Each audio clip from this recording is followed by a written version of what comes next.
What many people misunderstand about the movie Marty Supreme is the ego death that Marty goes through in the last act of the movie. So many people get caught up with his immense amount of confidence in himself, his unbreakable drive to succeed, and his dedication to his purpose. But the movie highlights how corrupt and negative those ambitions became. He was narcissistic and looked down upon everybody. He was disrespectful and rude to the people that didn't treat him like a king or highly acquainted, and he manipulated and used the people that were closest to him. And it led to his downfall. The only way he could go to Tokyo was if he was humiliated. The most inspirational part about that movie was his last match with Endo and the tears that he shed for his newborn baby. The entire reason why he faced so many conflicts and humiliation throughout the course of the movie was so that he can go to Tokyo and compete in that tournament. But once he was told that it wasn't going to happen and that the rules doesn't change just because he's Marty Mauser, you can see that he felt that his purpose was stripped away from him.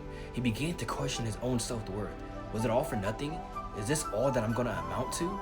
After losing in that scripted match against Endo, you can see something flip within him. He begs for a rematch with true skill at play. He doesn't want to do it for the reputation, the money, or to change the game, but to prove something to himself. He's no longer speaking from a position of ego, pride, or arrogance, but something much deeper. And once he finally wins, he doesn't showboat or boast around. He's so overwhelmed by emotion that he's brought to tears. And in the end, he praises Endo for how skillful he is. He thanks Endo for granting him a rematch, and he wishes that he ends up going to win the full tournament. Which is a direct contrast to how their first match went when Marty was crashing out and blaming his loss on everyone but himself.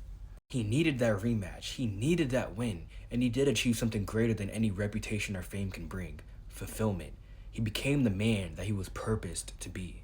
And when he laid eyes on his newborn baby that he was denying for the entirety of the movie, he's fully brought to tears because he's finally acknowledged something that was bigger than himself. The inspiration to take away from this movie is that once you finally shed that self-righteous mindset that you have of yourself and the world around you, once you achieve ego death, you can finally realize the beauty that this world has to offer and your impact on it. If you guys enjoyed this video, please show some love.